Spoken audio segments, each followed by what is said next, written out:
अस्सलामु अलैकुम वरहमतुल्लाहि वबरकातुह।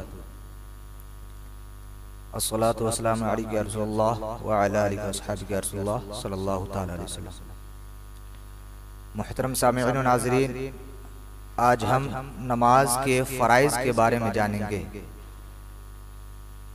कि नमाज के लिए फ़राइज़ कितना अहम है। यानी कि तकबीर तहरीमा, क़याम, क़िरात, रुकू, सजदा, क़ायदा अखीरा और खुरूज बिस्मिल्लाह, ये वो फ़राइज़ हैं जो नमाज के अंदर अदा किए जाने की वजह से ये दाखिली फ़र्ज़ है। इन फ़राइज़ को अदा किए बगैर नमाज होगी ही नहीं। मसलन क़याम, खड़ा होना, क़िरात यानी अल्हम्द के बाद कोई सूरत पढ़ना, इसी तरह रुकू करना, सजदा, ये सारी चीज़ें जो है ये फ़राइज़ के अंदर आती हैं।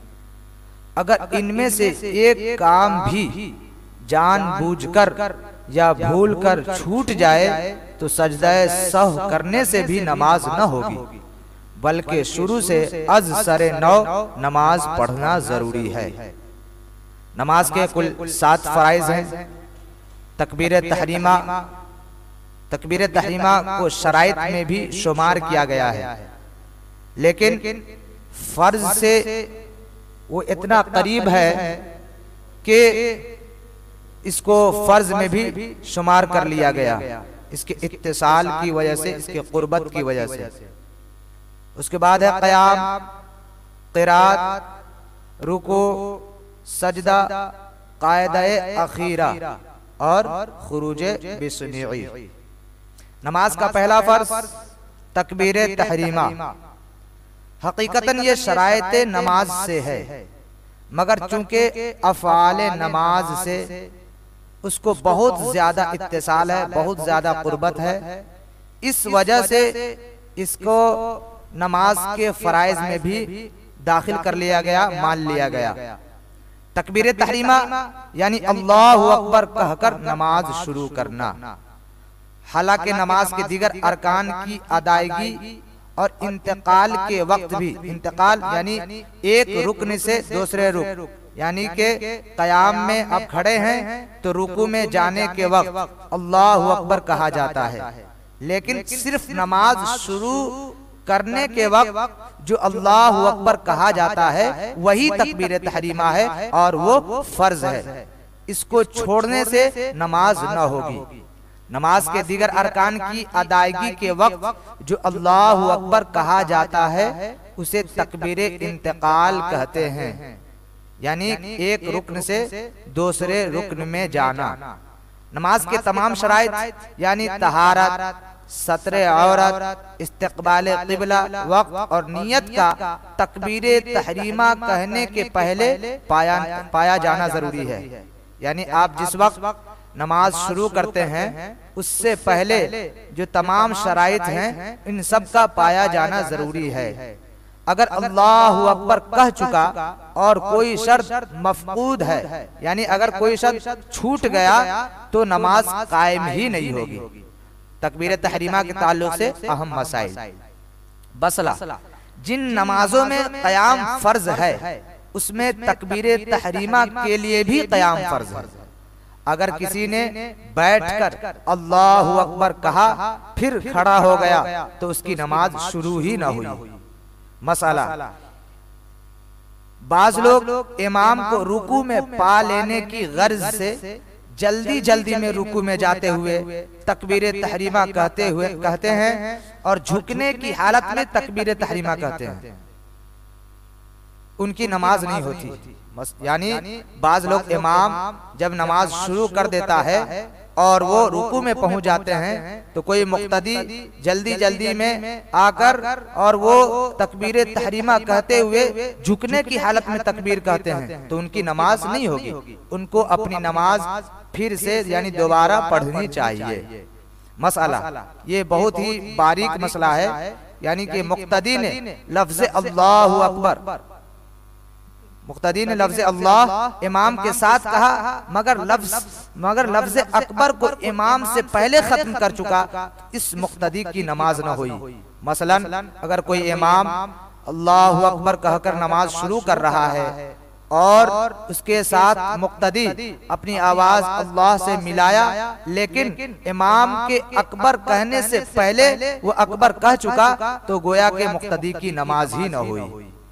मसला, नफल नमाज के लिए तकबीर तहरीमा रुकू में कही तो नमाज न हुई, और अगर बैठकर कही तो हो गई।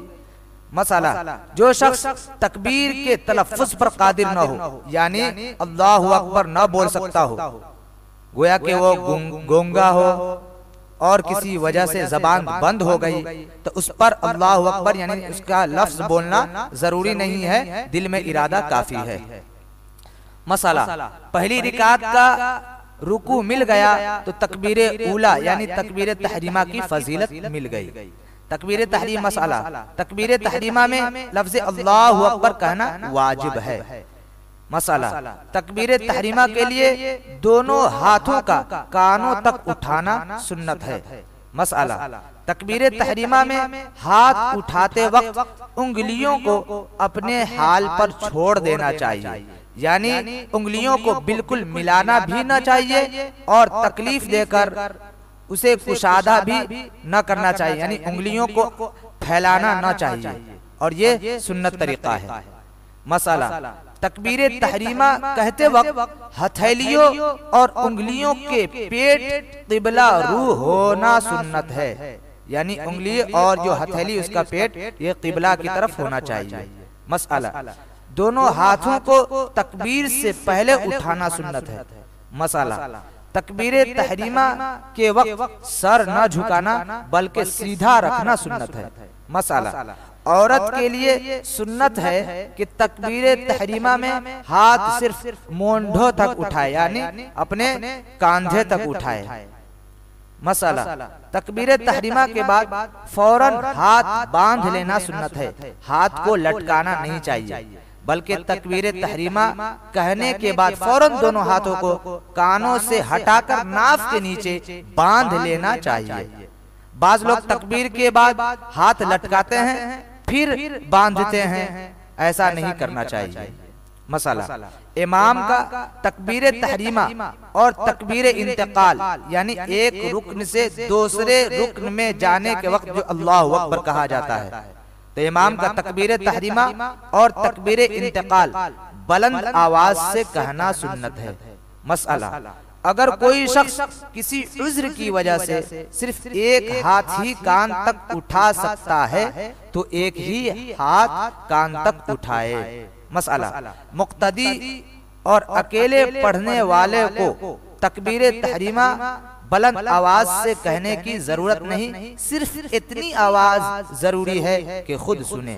मसला, तकबीर तहरीमा के वक्त हाथ उठाना सुन्नत मुअक्किदा है। हाथ उठाना तर्क करने की आदत से गुनाहगार होगा, यानी अगर हाथ किसी ने नहीं उठाया तकबीर तहरीमा शुरू में, तो तकबीर तहरीमा में हाथ न उठाने से नमाज मकरूह हो गई।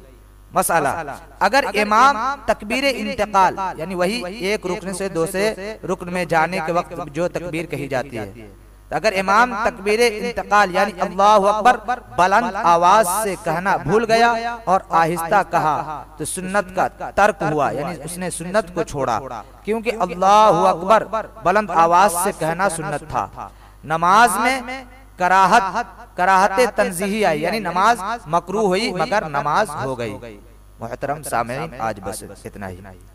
बिस्मिल्लाहिर्रहमानिर्रहीम, सल्लल्लाहु अला नबिय्यिल उम्मी व आलिहि सल्लल्लाहु अलैहि वसल्लम, सलातु व सलाम अलैका या रसूलल्लाह सल्लल्लाहु तआला अलैहि वसल्लम। या अल्लाह या रहमान या रहीम, मलिका करीमा बादशाह, बंदा नवाज़ा कारसाज़ा या रहमान रहीम। या अल्लाह हम सब के पढ़ने पढ़ाने और सुनने सुनाने अपनी बारगाहे मुक़द्दसा में कबूल मकबूल अता फरमा, और हम सबको माह मुअज़्ज़म यानी रमज़ानुल मुबारक में खूब खूब बरकतें नाज़िल फरमा, हम सबको दुनिया और आखिरत में भलाई अता फरमा। इन्नल्लाह व मलाइकतहु युसल्लूना अलन नबी या अय्युहल्लज़ीना आमनू सल्लु अलैहि व सल्लिमू तस्लीमा। अल्लाहुम्मा सल्लि अला सय्यिदिना मौलाना मुहम्मद बारिक सल्लल्लाहु अलैहि रसूलुल्लाह सल्लल्लाहु तआला अलैहि वसल्लम। सुब्हान रब्बिका रब्बिल इज्जति अम्मा यसिफून व सलामुन अलल मुरसलीन वल्हम्दुलिल्लाहि रब्बिल आलमीन। हक़ ला इलाहा इल्लल्लाह।